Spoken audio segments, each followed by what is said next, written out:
We've just finished editing this week's episode, and unfortunately we've run into a few technical difficulties. We sincerely hope this didn't compromise your audio experience. Rest assured we will be working on this for the next episode, and hopefully this will all be ironed out in future episodes. But there you go. Such is the life of a podcaster. Basically, Jeff needs to get his hand in his pocket and buy some new equipment. That would be nice.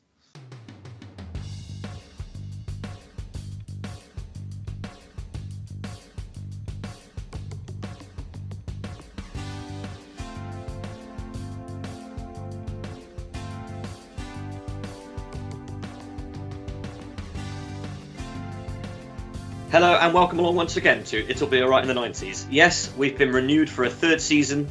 You should have killed us last year. I'm Stu Joslin, and joining me as always is my co-host Alex Greenwood, who has just thawed out after a trip to watch the mighty Canaries play at Bristol Rovers last night as we record this. Alex, a very happy new year to you. It's good to be back on the airwaves. How was the trip to Bristol Rovers? The trip was very, very cold. It's hard to express how cold it was. I had 6 layers on. One of those layers was a classic Norwich City shirt, which unfortunately was hidden between many other layers for warmth. And I did have some Norwich City socks on, which were gifted to me by you at Christmas, which I very much appreciated. But again, I'm pleased to hear that. That's great. We're not visible, but they did give us enough luck to stroll to a 3-1 win. So that was good. Speaking of football shirts, Stu, what's that you're wearing there? Well noticed. You might recall in one of our last episodes before Christmas, I was playing with the idea of finally going in for my Holy Grail shirt, the 93-95 Aston Villa rainbow broken glass goalkeeper kit. One came out which was far too expensive, but then just before Christmas, I was keeping an eye on one that had appeared on eBay. The seller then got in touch and made me an offer that I couldn't refuse. So all the way from Ukraine, here it is. It's been repatriated. I'm wearing it for you tonight. This is the Holy Grail shirt. The collection ends here. And I've got to say, I'm absolutely thrilled. It's absolutely stunning. It looks so good on camera. I can't imagine how good it looks in the flesh. But I'm so happy for you, mate. That's it's fantastic that you finally got it. And you put it on the socials. Actually, no, you put it on your own socials. We need to put it on the pod socials, don't we? So we everyone do, yes, can indeed, see yeah. that. Mm-hmm. So, yeah, fantastic. Let's get it on there so everyone can see exactly what it was you were looking for all these years. It looks great. It's a bit itchy. I can't believe you had the temerity to ask me if I would wear it to five-a-side. No, this is a museum piece. I feel silly for saying that. I actually asked this before we started recording, listeners, and Stu said that not only was he not going to wear it for five-a-side, he's actually going to take it off in a minute because he doesn't even want to wear it for podcast recording. That's how precious it is. So there are liquids in here. There's a loose cat. Anything could happen. I want to get this back in the wardrobe as soon as possible. So we better hurry up and let everybody know who our sponsor is tonight. Alex, have you got any leftover Christmas food? I've got a couple of things knocking around, yeah. Couple of things. Is there a storage solution required? Keeping things fresh, Absolutely, maybe for another time? Yeah. Well, Our sponsors this week are Betterware, and they can help you out with that. So any order for food storage containers made through your friendly local Betterware rep when they drop off their catalogue to your door can be made using the code ALRIGHT90s, and you'll receive a big 20% off. So many thanks to our friends at Betterware for that offer coming into the new year. Very, very handy for your Christmas leftovers. Fantastic. I think 20% off might be the biggest discount we've ever had on this podcast. So great way to start the year. It definitely is. And maybe that's a sign of things to come from Betterware. I think they might come back. They might want to set their association with this podcast in stone. So it's good to have them on board with such a good offer so early on. Potential long-term sponsor, which would be fantastic. Stu, this is maybe the longest we've gone without recording, I think. This gap between series 2 and 3 was quite long. It feels like absolutely ages. I mean, it was weeks, but yeah, I think it might be a pod record. I think we last recorded at the end of November, and we haven't convened since then. We've been off for some warm weather pod training, but we're now back fighting fit and round to go with a new series. And I do want to thank Jeff and the team for brokering on our behalf with the powers that be for allowing us to continue for at least another 12 months. So Jeff's finally done something in our favour. I'd like to thank him for that. Yeah, always nice to have a contract renewed. Right, I'm going to go and take this off now.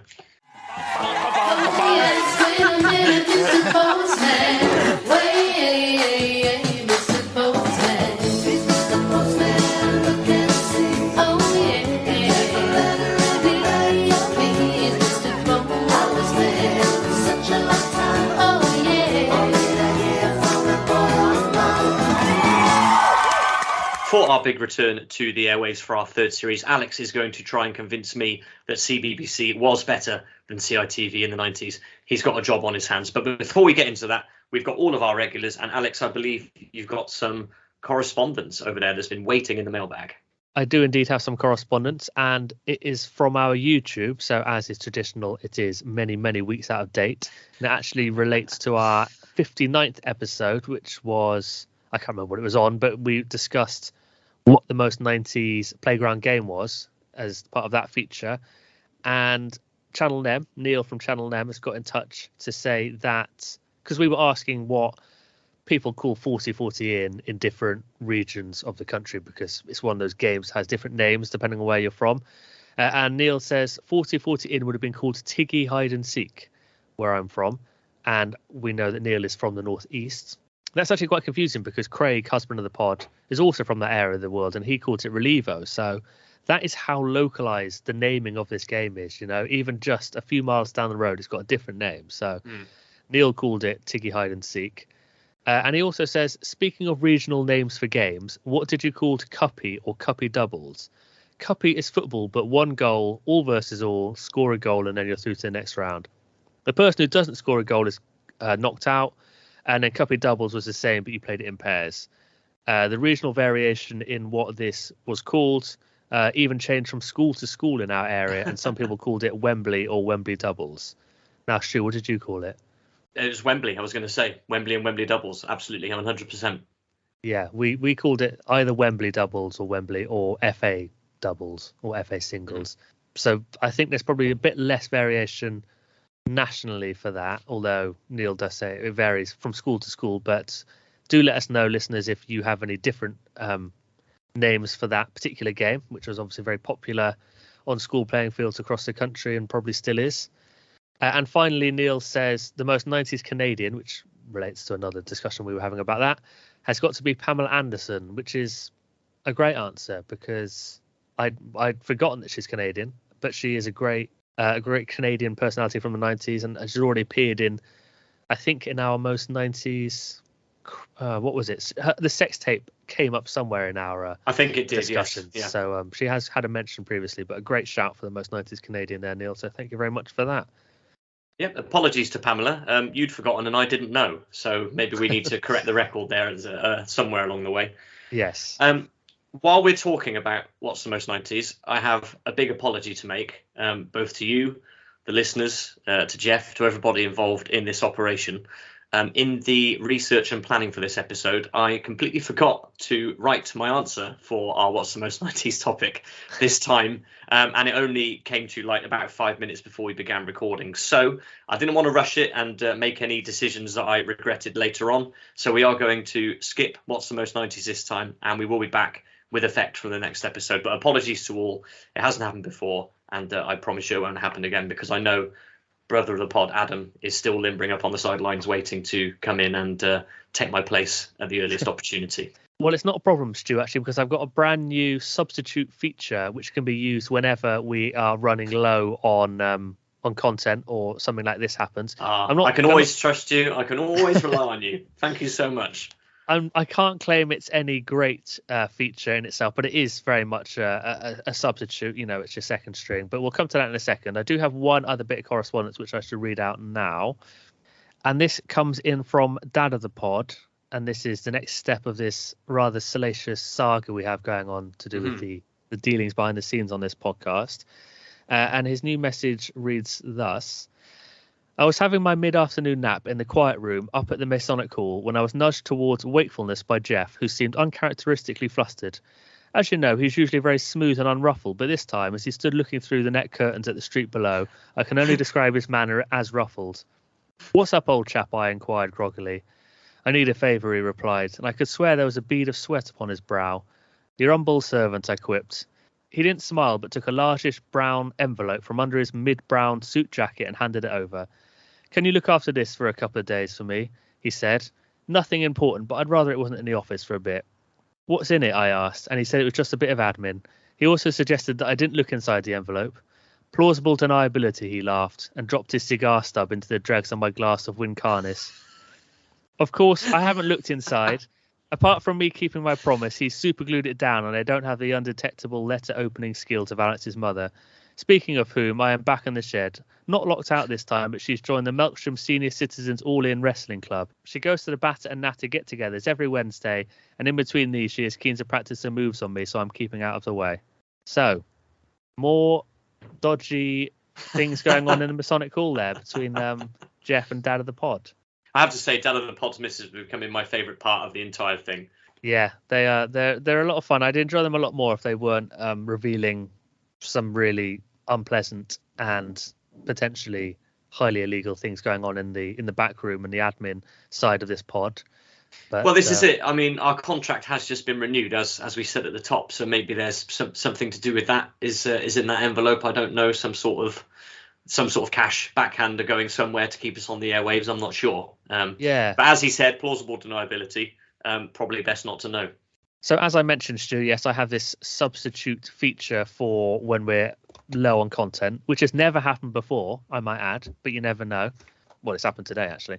I was lucky enough to receive at Christmas this 90s trivia game. Oh, superb. I'm showing you there, Stu.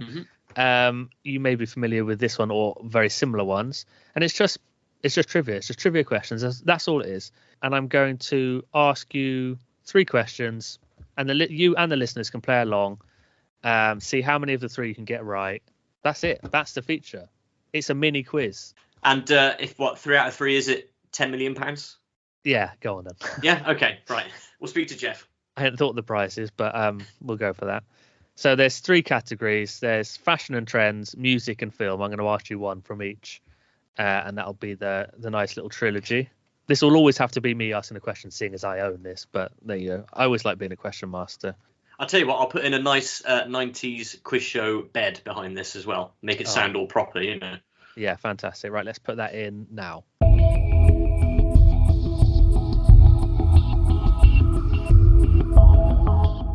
Oh, I like it. Right, okay. So question 1. This is in films. Which former footballer starred in Lock, Stock and Two Smoking Barrels? Relatively easy one to start with. It's Sir Vincent Jones. It is indeed correct. I'm worried, actually. I've looked at some of these questions already and they are all quite easy. So I'm going to try and find one a little bit more difficult for music. Okay, here we go. In what year did Britney Spears release her single Baby One More Time? What year? It was the turn of the millennium, but I don't think it was as early as 1998, so I'm going to go for 1999. It was 1998. You were so close to saying it. The £10 million has gone. 10 million. I can't believe it. It's gone, but you can still save face by getting 2 out of 3. This relates back to our soap opera episode we did with Will a while back. Which Coronation Street character who joined the show in the early 60s was killed off in 1999, just 6 weeks before the actor who played him also died? Joined in the 60s?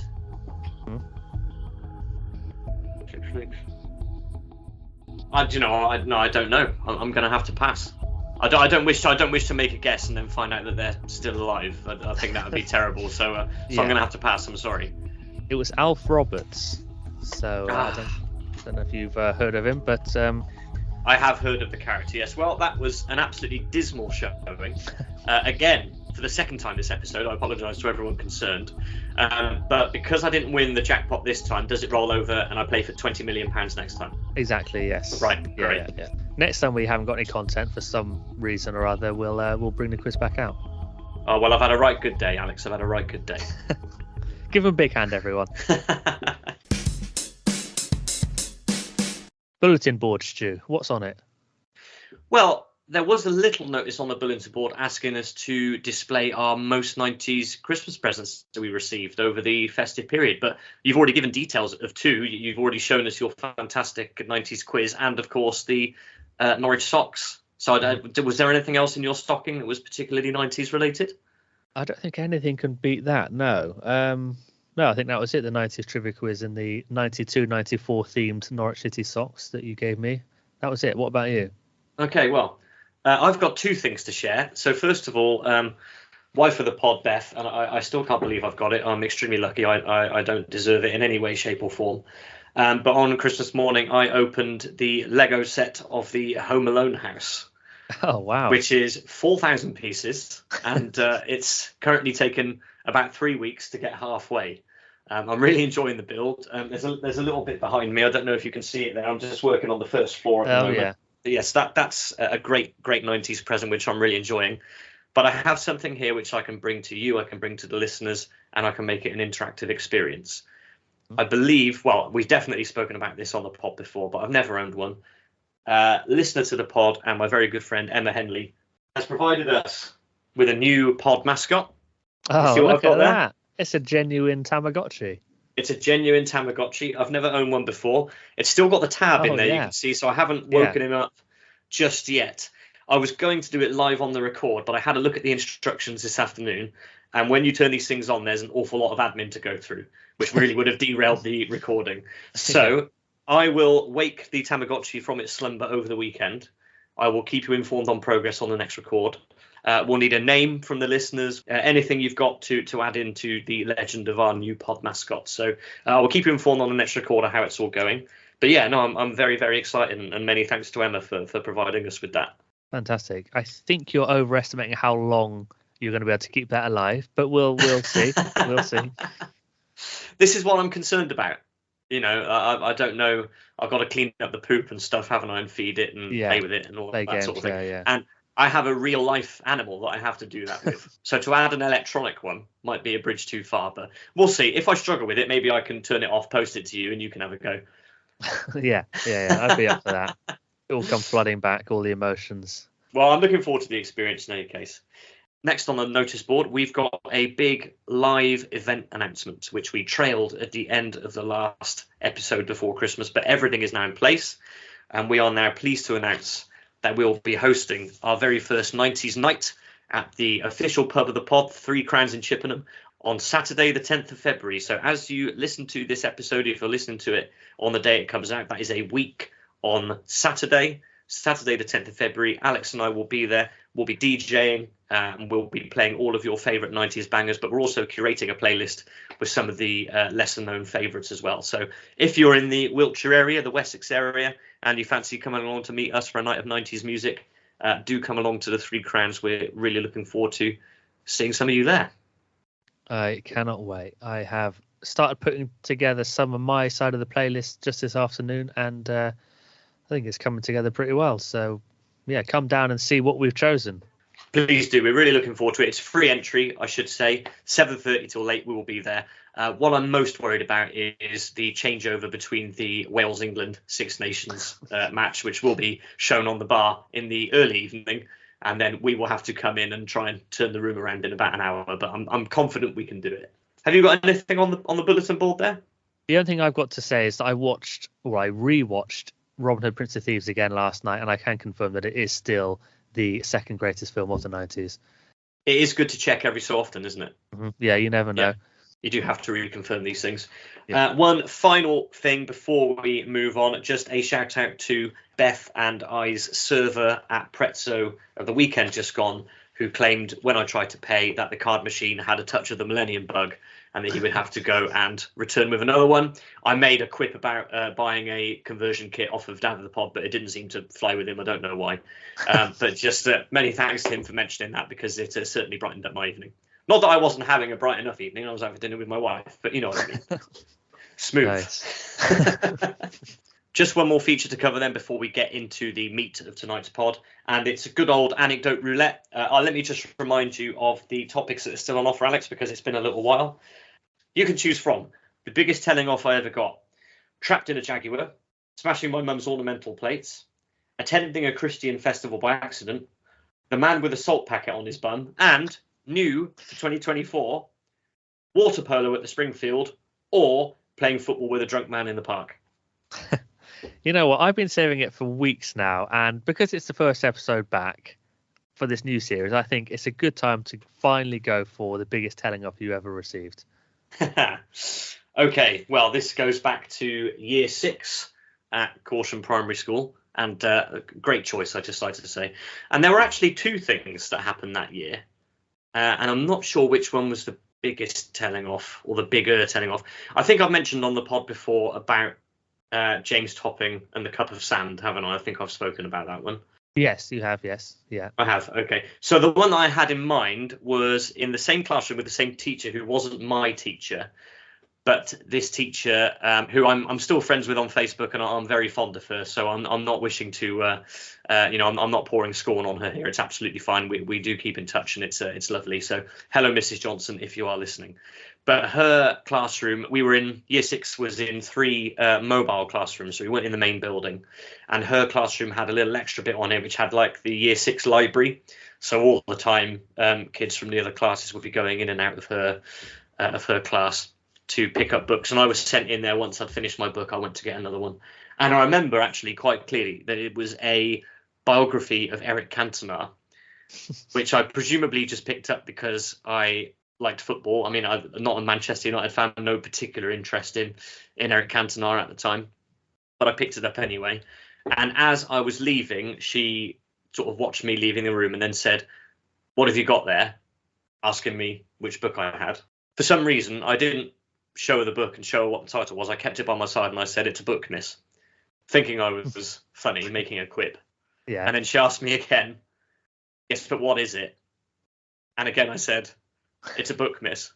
And then she completely lost all control, and that was the biggest telling off I ever got, just for refusing to reveal what the title of the book I had. Of course, now looking back on it as an adult, I realise just what a hard job teaching is, and I probably just tipped her over the edge on that particular day. It was quite difficult in her own class, I don't know, and I took the force of the anger. But yeah, that's the biggest telling off I ever got. It sounds like quite a dull story. There's no like I didn't jump off a roof or I didn't hurt anyone or nothing got broken. I was simply refusing to reveal the title of the book I had. But still, that is genuine, and that is the biggest telling off I ever received at primary school. She hadn't been down Selhurst Park a couple of seasons before that, had she? That's it, of course. Another mystery solved. I mean, I can find no other reason why she'd be that angry about that. It's a classic gag. We all still do it. The blatantly obvious answer that we know is not really what they're looking for, but it's a classic. But like you said, teaching is one of the hardest jobs out there, so she could have had some particularly tricky class before you turned up with your book. So we'll give her the benefit of the doubt, and hopefully she's still listening to you now and is less angry at your attempts at humour on the pod. Well, I hope so. It's a fun story to tell, and like I say, I understand completely. So I apologise, Mrs. Johnson. I'm apologising a lot tonight, aren't I? Yeah. What's the biggest telling off you've ever received on the pod? was it the time you thought that Californication came out in the 90s? That was definitely the biggest self-flagellation there's been on this pod, that's for sure. But Joe, legend of the pod, Joe Barter, didn't hold back that day, did he? No. So I think that's the one. Regular listeners will no doubt remember that just before the turn of the year, I tried to convince Alex that CITV was better than CBBC in the 90s. This time, the tables have turned, and it is his turn to try and convince me that I should have been watching more CBBC in the 90s. So I'm all ears. I'm ready to go. Alex, first of all, can you tell us why you've chosen the date that you've chosen to run through the programmes from?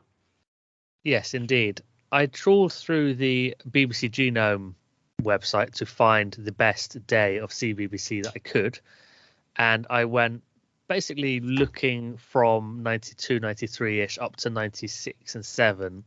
And it became apparent quite quickly that my golden era was around 93, 94, which is slightly earlier than I was expecting. But I guess by 96, I would have been in secondary school and maybe watching a bit less of this sort of thing. But the date I've trumped for is Friday the 2nd of December, 1994. Actually, while I was looking for the perfect day, it became also apparent that I didn't remember every program that was on CBBC around this era, which I thought I would have done because I watched so much of it. But there were definitely programs that I didn't remember, and therefore I didn't really want to include them in this. But I have managed to find a day where I recognised almost all the programs, and there is one substitution in here, which I will get to in a bit. But as I say, the 2nd of December 1994, that was my golden era. I would have been 9. I would have been 9.5-ish. And Stu, would you have been about to turn 6? Is that right? Yes, that is correct. No, sorry, 5. I would have been, I would have been 5 on December the 10th that year. Okay, so you're a bit younger, but were you watching CBBC at all at this point, or were you very much just a CITV purist? Very much a CITV purist, absolutely. I was definitely watching it by this time. Okay. So on this day in December, the presenter of CBBC was Toby Anstis, one of the longer running presenters of the programme.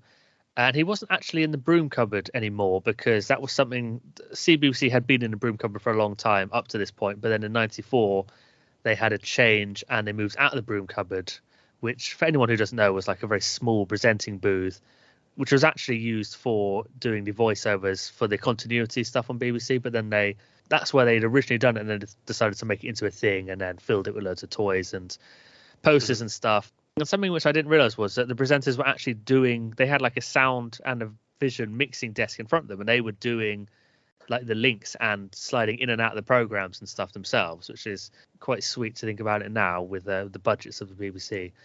But it was actually, their job as well to do that. But in '94 they'd moved out, so they were in a bigger studio. Yeah, but Toby Anstis was presenting at this point. Obviously still a big name in British broadcasting, so good to have someone recognisable on this day. And we're going to start at 3:30, because before CBBC started at 3:45, there was a Popeye double bill, which I noticed in the Radio Times archive. I'm not quite sure why they had that on before CBBC and why it wasn't included in CBBC. It was like a cartoon, but not strictly speaking for children or something. I don't know, but I don't know how common that was, whether they had cartoons and stuff, but I'm not going to talk about it because it wasn't strictly speaking in CBBC, which did begin at 3:45. And the first programme of today's schedule was something called TVK. And this is the one that I can't remember. I don't know what TVK stands for or anything, but it was presented apparently on this day by Peter Simon. And the blurb in the old Radio Times says, "This week, Peter Simon and the team answer questions about music, including why an orchestra needs a conductor." And that's all I could find about this episode. I couldn't find any clips of TVK on YouTube. If any listeners remember it at all, please do get in touch and let us know what it was like. I thought maybe it was a studio-based sort of introduction to CBBC or something. Maybe it was, but I did have a little look to see who Peter Simon was, because I kind of recognised his name. And he used to present Run the Risk with Shane Ritchie. Do you remember Run the Risk? It was like a real Gunge fest, massive Gunge fest. It was part of Live and Kicking, I think, and then also had its own programme. But after that, Peter Simon went on to have quite a long career in TV shopping channel work. He was on Bid TV and Ideal World, among others. And I read this online. Apparently in November 2011, Bid TV launched a Peter Simon limited edition hand-painted resin figurine to commemorate Simon having been a presenter with the channel for 10 years. You've got to be really into Run the Risk to want a painted figurine of Peter Simon, haven't you? I do wonder how many they sold of that. And then after that, eBay. And then after that, Simon briefly joined Gems TV in May 2014, only to leave without explanation in June 2014. So he had 1 month at Gems TV and then left without explanation. What do you think went on there? Well, first of all, going back to TVK as a whole, I was very interested in this as well. And tantalizingly, it says in the listing that we used, see the feature on page 62. Did you notice that? Yeah, there was a feature in that week's Radio Times about this programme, but I couldn't find, again, any evidence of it online. Peter Simon, of course, I knew from Run the Risk and also from his shopping channel career, because in the early to mid 2000s, when Freeview was launched and we got access to channels like Bid TV and Ideal World, myself and my good school friend Craig McCrell became a little bit obsessed with watching Bid Up TV just to see what was on there. And we would watch it quite often, and it was one of these old school ones where you'd have people's names scrolling across the bottom when they bought something, and the presenters would have a bit of, I mean, I don't know, shopping channels might still be like that, I'm not sure. But the most interesting thing that I could find about Peter Simon, well, I say not interesting, probably alarming, Simon was suspended from Ideal World in September 2018 following an on-air comment about Polish and Latvian people in the UK. He was reinstated 1 month later. I saw that, yeah. Dear, oh dear. What did he say? I don't want to know. I Actually. don't know. I I haven't looked into it further. I don't want to know. But yes, the limited edition hand-painted resin figurine, unless somebody's been having a joke on Wikipedia, that's got to be one of the most collectible items of 90s memorabilia as possible to get, I would say. TVK, possibly TV knowledge. It sounds to me like it was a sort of pre-internet, you write in and we answer your questions type exercise, which obviously now in this day and age would be completely redundant. But it sounds to me, or from what I can surmise, that's the kind of program it was. But an interesting thing to kick off the day's programming, definitely. Yeah. Like I said, if any of the listeners know anything about it, do let us know. I'm aware that is not the best start for an attempt to make you believe that CBBC was better than CITV. But that said, we'll move on quickly to 4 o'clock, which was when the new Yogi Bear show was on. I've got some trivia here, Stu.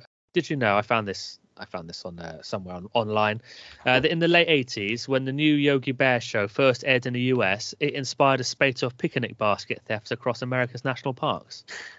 Did you know that? I did not know that. It's a made-up fact. I couldn't resist throwing in a cheeky made-up fact there. But like I say, it was first aired in the US in 1988 and then came over here. But I am going to, this is my substitution. I mentioned a while back that I was going to have a substitution because you, of course, switched Tales from the Crypt Keeper for Garfield and Friends, didn't you, when you did your CITV? I did. Best of. So I've tried to keep it like you did. I've kept it kind of a similar theme. Both of your choices were American cartoons that were imported over, much like my second choice is. So the new Yogi Bear show is a Hanna-Barbera cartoon. And I've replaced that with Fantastic Max, which was also a Hanna-Barbera cartoon. I hadn't realised it was Hanna-Barbera, but it was from a later era. So it was, whereas Yogi Bear was from, I think, the 60s, originally was from like the 60s and 70s. Fantastic Max was shown in America for the first time in 1988 to 1990. So it's actually kind of almost of this era. And I've chosen this because it was one of the first, if not the first program I ever remember specifically saying was my favorite TV program. So it's a much sought after title for TV programs, of course, being Alex's favorite TV program. It's currently held by Dawson's Creek. Other programs over the years that have held it include Charlie Chalk, Due South, The Wire. But like I say, it's currently Dawson's Creek. But one of the first ones in that illustrious life. Hold on. What is it? No mention of The Simpsons. The Simpsons has never been your favourite time? Yeah, that was not a complete list. That was just a select few. Simpsons would have been in there for sure. Don't worry.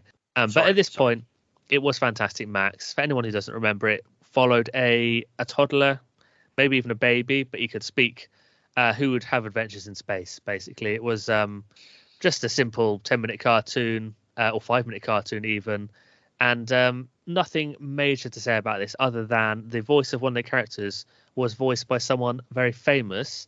And Stu, I'm actually going to send you a link here to a little clip of it just so you can identify or try and identify the voice actor who was playing one of these roles. So give me a second. I will send that over to you. Okay. Well, after my result in the quiz earlier on, I'm not going to back myself very heavily here, it has to be said, but I will give it my best shot. Stu, it's the little green alien character I want you to identify the voice of. Okay, listener, I'll have edited out about 5 minutes here because it's taken me an inordinate amount of time to get this ready. But here we go. I'm going to try and get the voice of the little green character as Alex has requested. Here we go. He's alive! Of course I'm alive, you hockey puck! Not a hockey puck, a mast. Shake! You're funny. What's your name?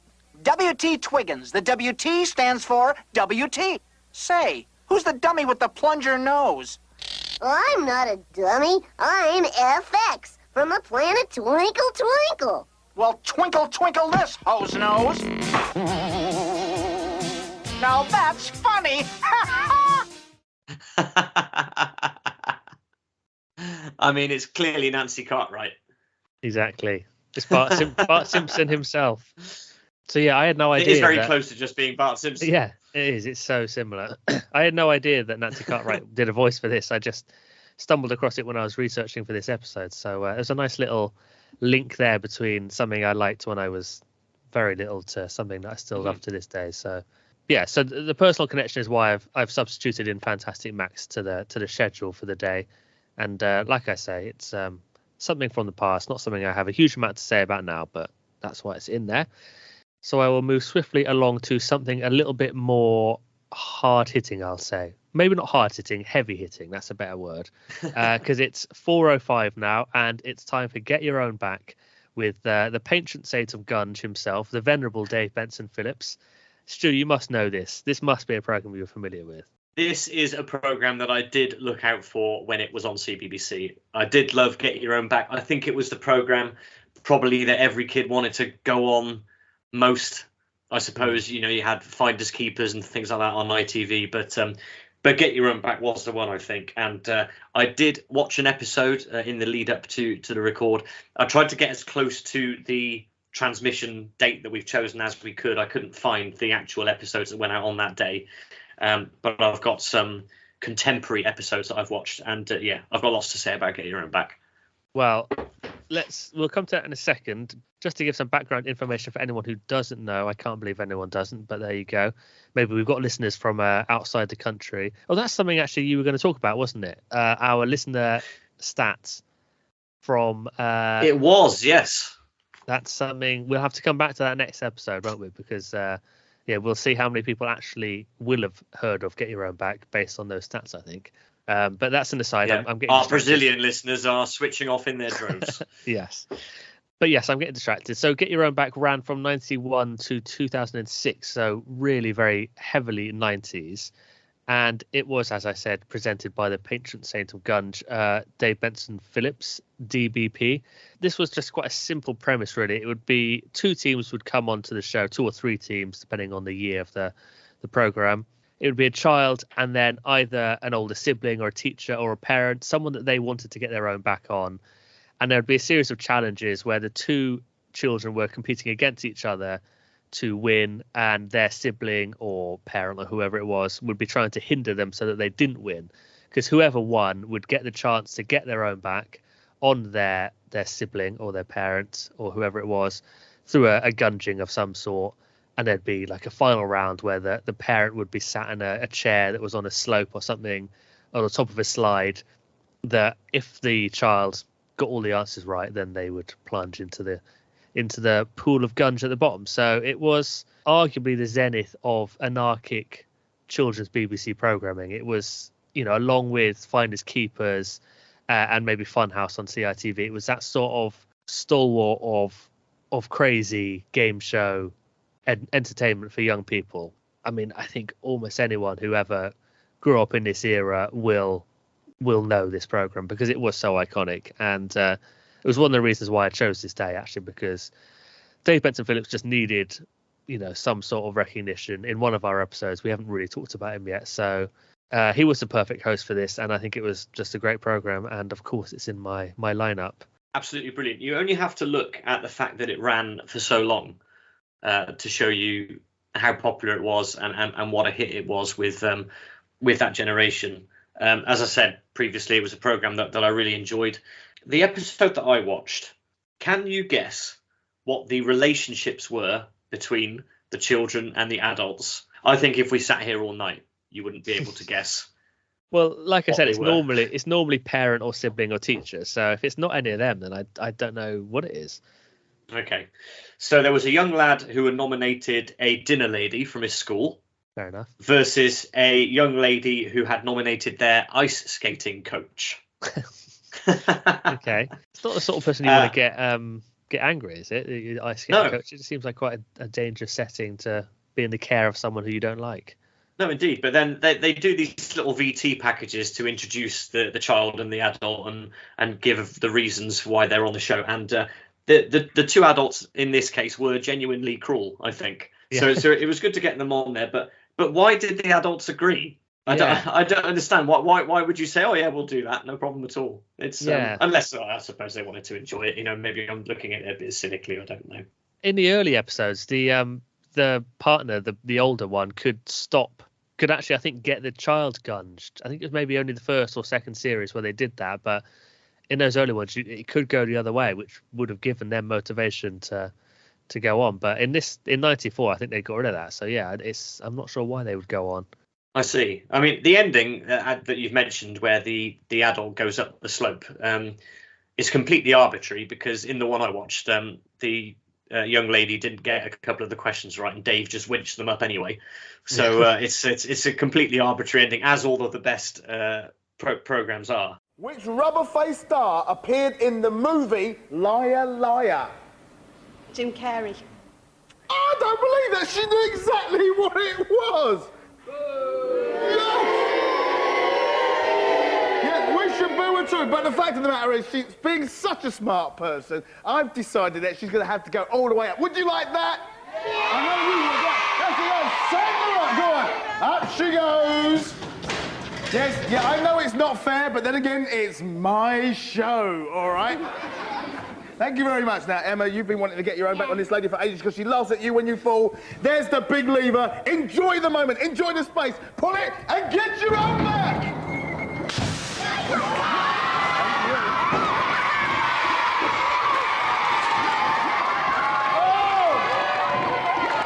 Oh, wow. Yeah. There used to be an episode on YouTube, which I've seen before, which was a kid whose dad had taken him to his first ever Villa match, die-hard Villa supporters. Yes. And you've seen this one? I think it might have come up in the pod. I don't know how I've seen it otherwise, but yeah, go on. Yeah, and he forgot the tickets and forgot his cash and his checkbooks and his cards and everything, and they just couldn't go into the ground because they couldn't buy any more tickets. So I was like, yeah, right on. Well, yeah, that's a great reason to go and get your own back, definitely. Yeah. A couple of things that I picked out while I was looking at this, a couple of things that I'd forgotten. The final couple of series were hosted by Dave Benson Phillips and a lady called Lisa Brockwell. Do you remember this at all? I don't remember this person. I don't recognize the name, and it was like after I stopped watching. I think I was at uni in 2006, so it was slightly past my my time by this point. But no, do you know anything about her?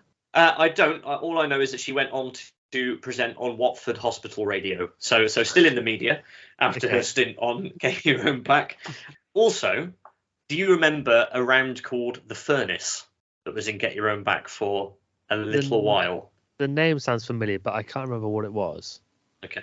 I can't put it any better than the fabulous website ukgameshows.com has put it, so I shall do a bit of reading here.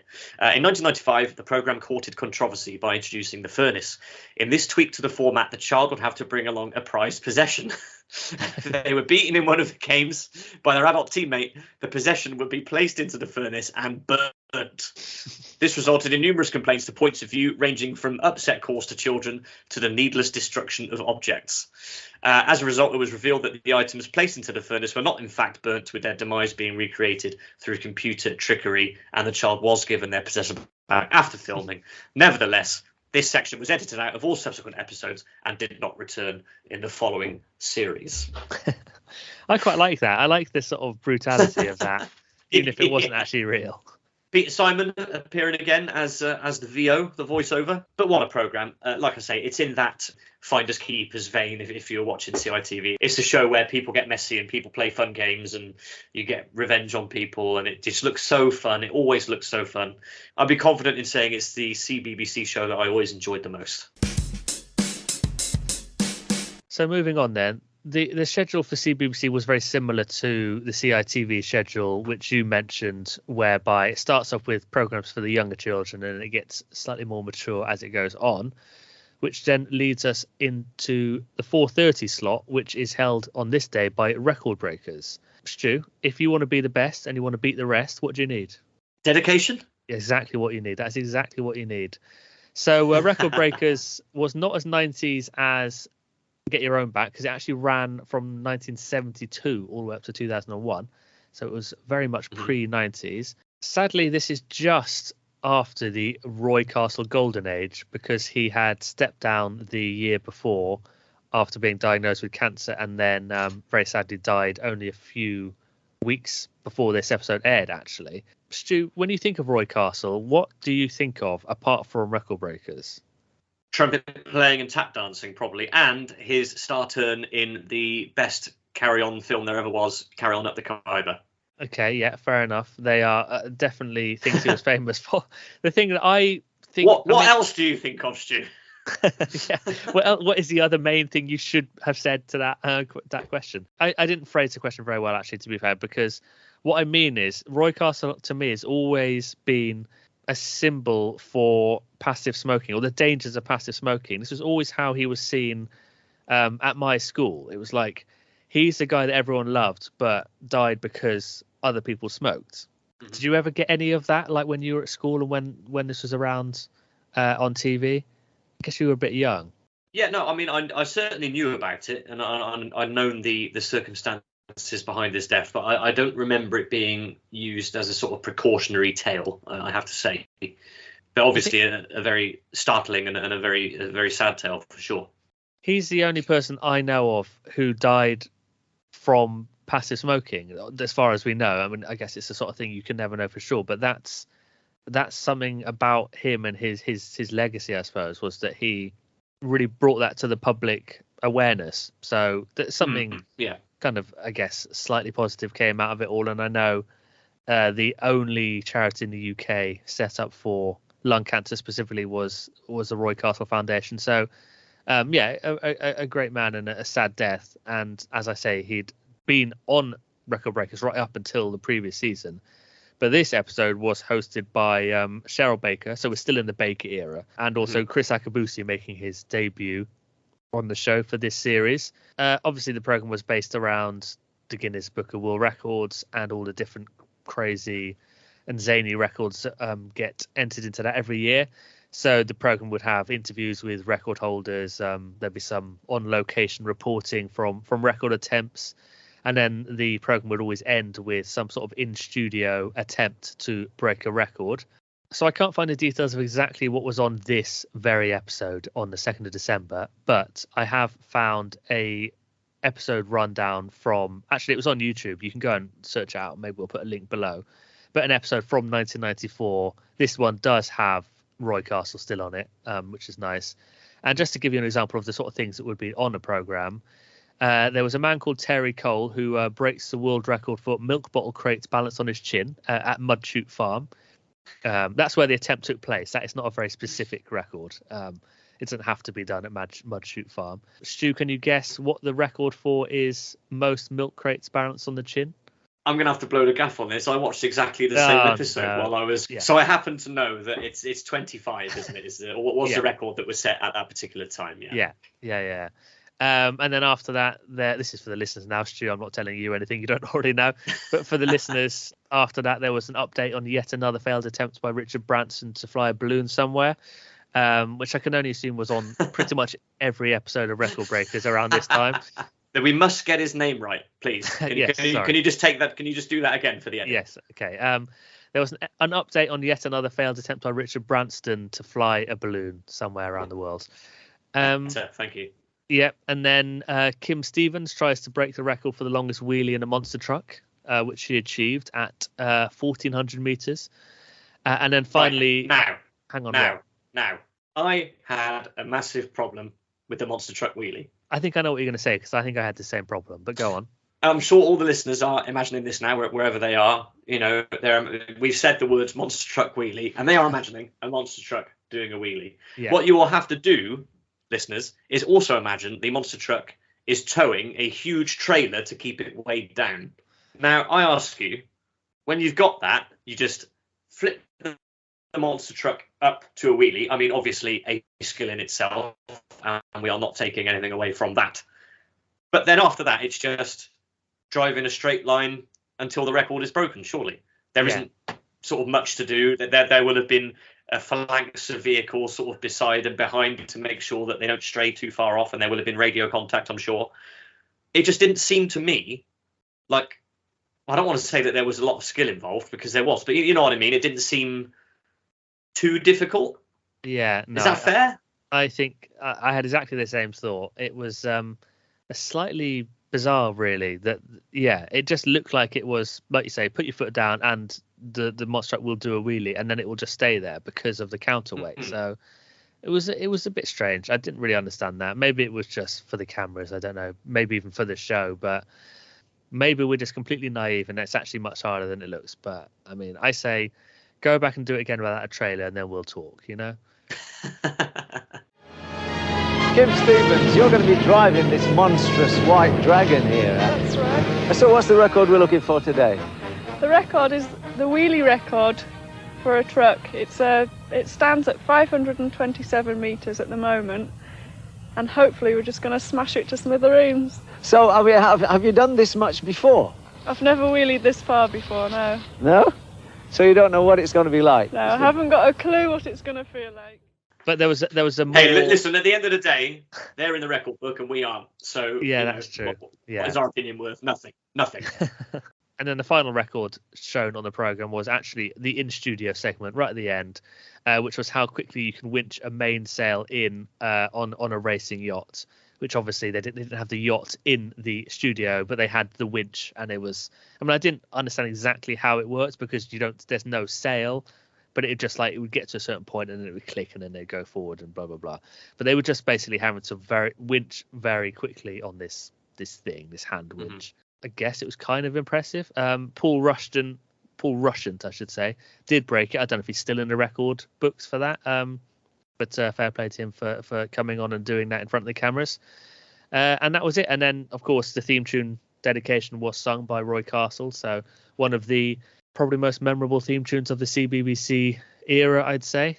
Yeah, overall, it was one of those programs. It was kind of, I wouldn't say I would really look forward to it being on, but when it was on, I was definitely entertained. You know, it was good, and it was educational to some extent, and entertaining, and kind of friendly. And yeah, I'm glad that it was on this day's schedule actually, so I could talk about it and give Roy Castle a bit of a mention as well because he seemed like a good egg. Absolutely. I came from a position of not being that familiar with record breakers. Obviously, I was aware of the oeuvre of the show and the host and everything, but I never actually sat down and sort of watched one all the way through. So Paul Rushent was probably my favourite part of the show. A man very much the doppelganger of the former Newcastle and Coventry striker, Big Mickey Quinn. Did you notice that? Yeah, I did. Very strong lookalike. And then as he walked up to begin his world record attempt at Television Centre in front of the cameras, he does this and just wipes his nose on his shoulder, on his sleeve, on his shoulder, just as he gets up to the thing, which really endeared me to him as well. Yeah. So no, that was absolutely brilliant.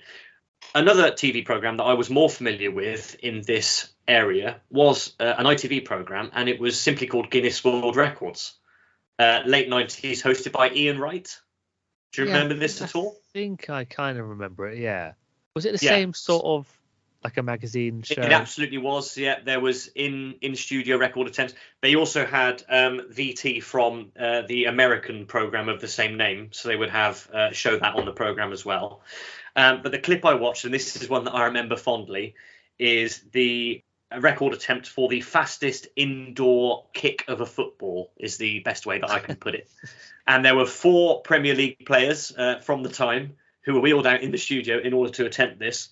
The record was broken on the day. This was measured by an actor in a bad police costume with a speed gun that clearly didn't work. The clip is well worth looking at on YouTube. Would you like to have a guess, Alex, at who the 4 late 90s Premier League footballers who might have been put up to attempt this world record might have been? And we'll see how many out of 4 you can get right. I mean, were they all strikers or were they just from all over the place? Midfielders and strikers. No defenders or goalkeepers. I would have thought a goalkeeper would have actually been a good shout for this because of goal kicks off the floor and everything. But no, we've got 4 outfield players. I can also give you the clubs if you like. Yeah, go on, give me the clubs. Okay, so it's Arsenal, West Ham, Southampton, and Spurs. Oh God, it's hard to think back who was playing back in that specific year. I was going to say, not Di Canio, surely. Not Di Canio, no. Not for West Ham. It seems like the sort of thing he wouldn't be interested in. How about crikey? Who was playing? Sorry, this is not. We have a lot of editing is going to need to be done here. I was going to say Shearer, but he wasn't playing for any of them. This is useless. Give me the clubs again. Arsenal, West Ham, Southampton, and Spurs. No, sorry. I can't even think of players who were playing in that era. Like, I give up. I can't think of. Okay. It was a very difficult situation I put you in there, to be fair. So we had two very well-known players at the time, Thierry Henry of Arsenal and Frank Lampard, then of West Ham, came along and gave it a try. And then Aston Villa legend Hassan Kashlul, then playing for Southampton, and diminutive Spurs midfield maestro Jose Dominguez were the four players who attempted this. And it was Kashlul who did it, who set the record at 68 miles an hour. So that's another Guinness World Record themed TV show from the 90s that I just felt warranted a mention. I think it might have been the very start of Ian Wright's presenting career as well, when he was still sort of playing football at the top level. So notable for that reason as well. So we've dealt with the record-breaking programmes of the 90s, and we move on to one of the pillars of CBBC. One of the longest running TV programmes of children's TV history, I believe. And this is, of course, Newsround, on at 4:55 every day, 10 minutes of up-to-date news journalism from the studio. It was the first British television programme to break the news of the loss of the Space Shuttle Challenger on the 28th of January 1986, the assassination attempt on Pope John Paul II in 1981, and the Windsor Castle fire of November 1992. So it was a serious business. I mean, absolutely no doubt about that.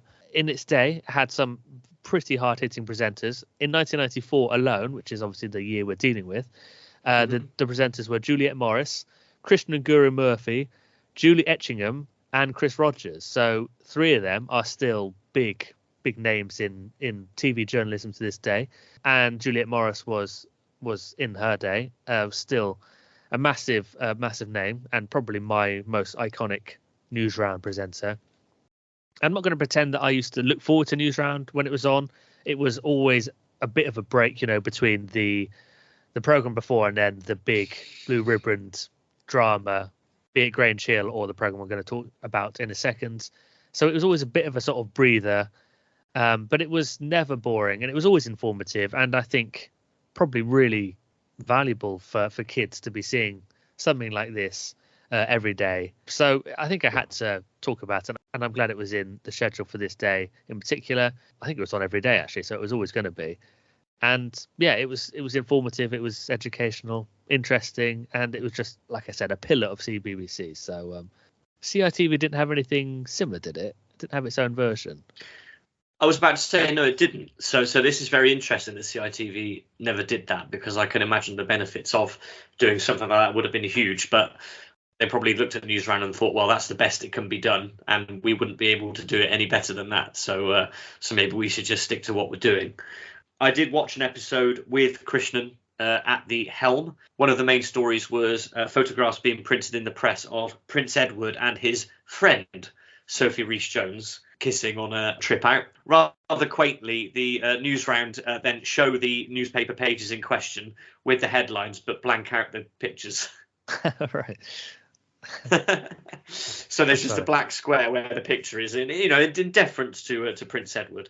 Yeah. But no, absolutely very, very, very important. And as you say, it sounds like a sort of training ground for the news presenters who sort of graduated to obviously mainstream television news and people that we still know and love today. So no, Newsround, very important indeed. Yeah. And as I say, Newsround was always the breather before the big final programme of the CBBC schedule. And today it is arguably the biggest, or one of two maybe, along with Grey and Chill. It is the hard-hitting Novocastrian youth drama Biker Grove, of course. And this is a biggie, possibly in my top three CBBC programmes of all time. And it ran from 1989 to 2006. So again, really a hardcore 90s program, almost exclusively in the 90s, apart from that little bit into the 2000s. And yeah, I was a massive fan. Set in a Newcastle youth club, of course, featuring a whole range of different characters, different storylines.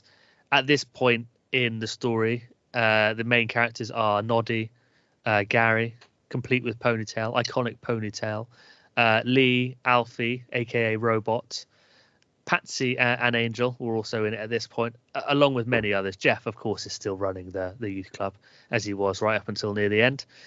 And basically, yeah, it wasn't fluff. This was substantial TV. You know, it had real issues that it was covering. There was drug abuse, child abuse, teen pregnancy. There was the first ever gay kiss on kids' TV was on Biker Grove, which inevitably led to an uproar in the tabloid media saying it was like disgraceful and not appropriate. But Biker Grove and the BBC stood by their stuck with their guns and stood by the program, which I think is really admirable. Those sort of hard-hitting stories I think really had an impact on me. There was a character that fell off the roof and was paralyzed from the waist down. There was a character that got electrocuted. There was obviously, need I say it really, the famous paintballing incident where PJ was I think it was PJ. Yeah, PJ was blinded by 2 paintballs fired by people when he'd taken his mask off, which was genuinely harrowing TV, I think. And I think all those things were sort of, I kind of remember that they were new things to me. Like they introduced the concept of, for example, being paralyzed or being blind or being electrocuted. It sounds kind of dark considering it's a kids program, but they're really introducing these things to people of my age at this time. And I think that's really kind of valuable. And it also meant it was just a very compelling TV drama because you never knew what was going to happen.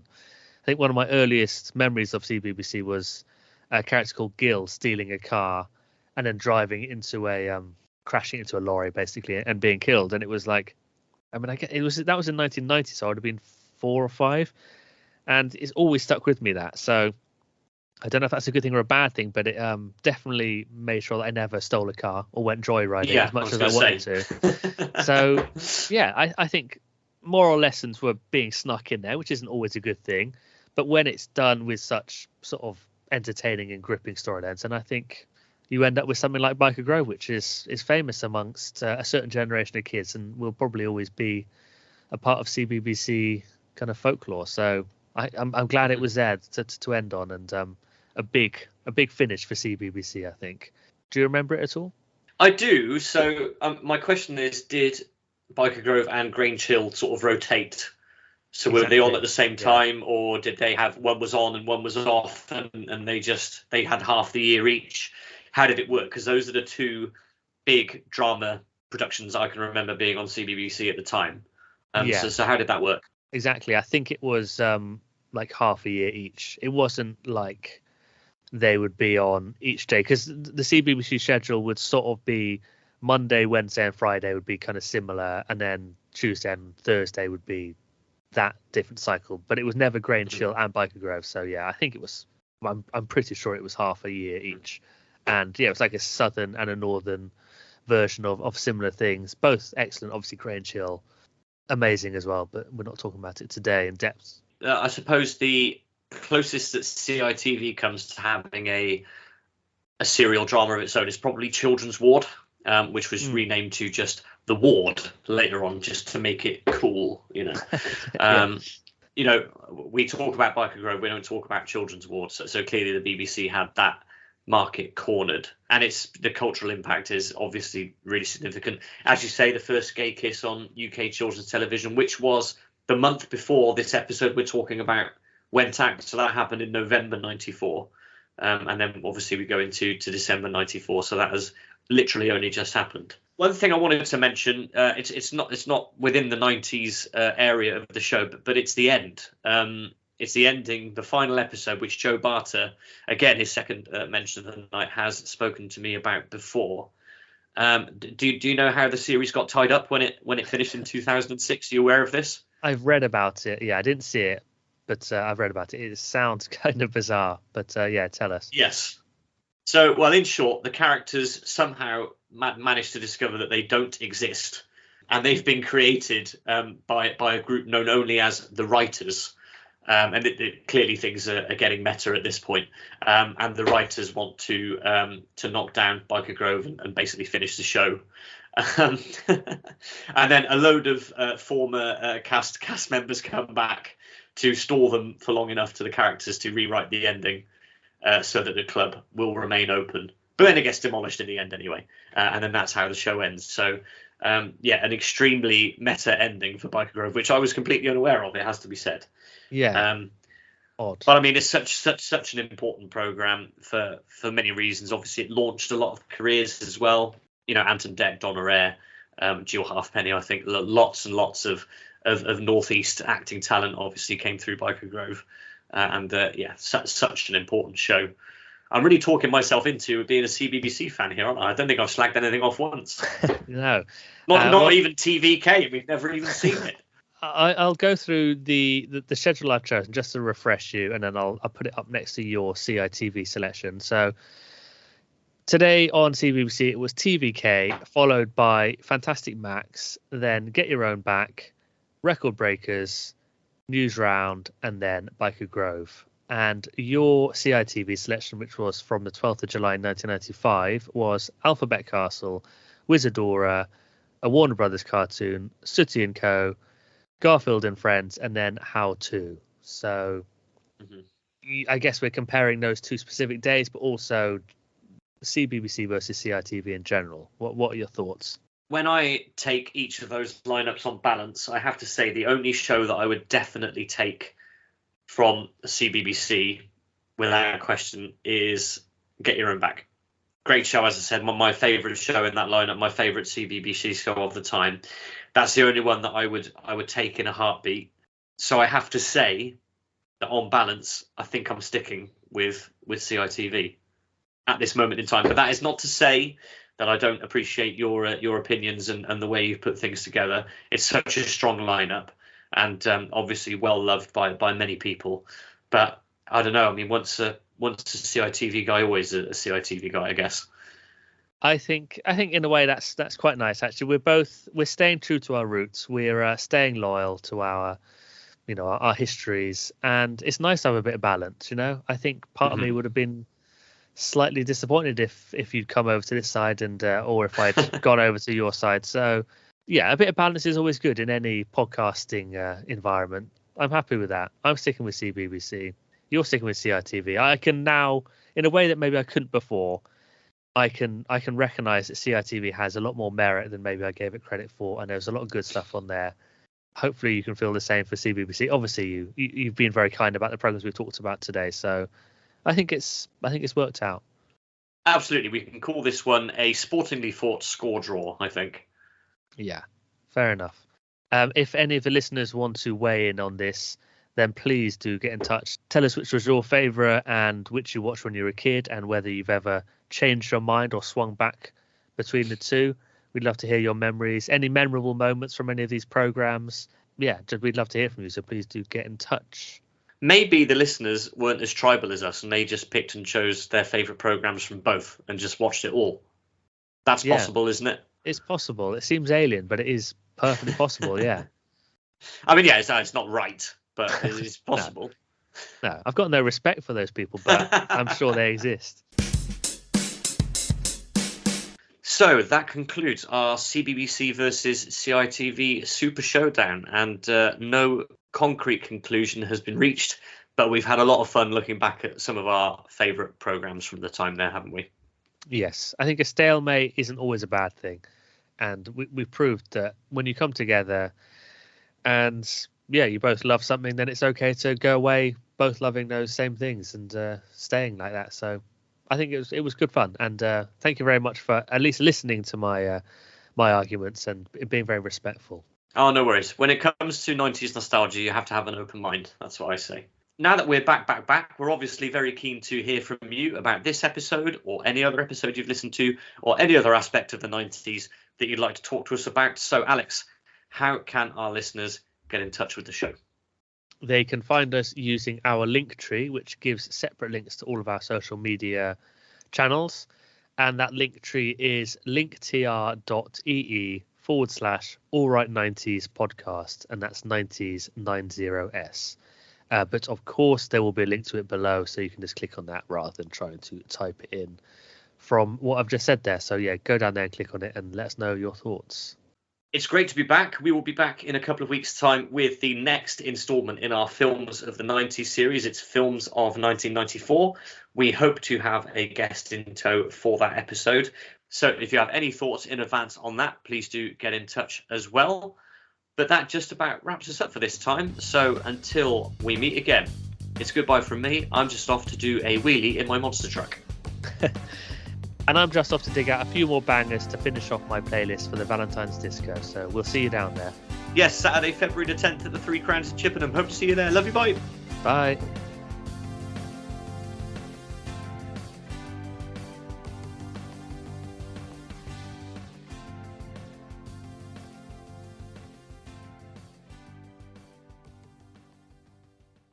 I'm not quite sure why she was so angry, but then, like you say, teaching is a really difficult job. So you've no idea. So like you say, teaching is a really impossible job. It's an impossible sentence.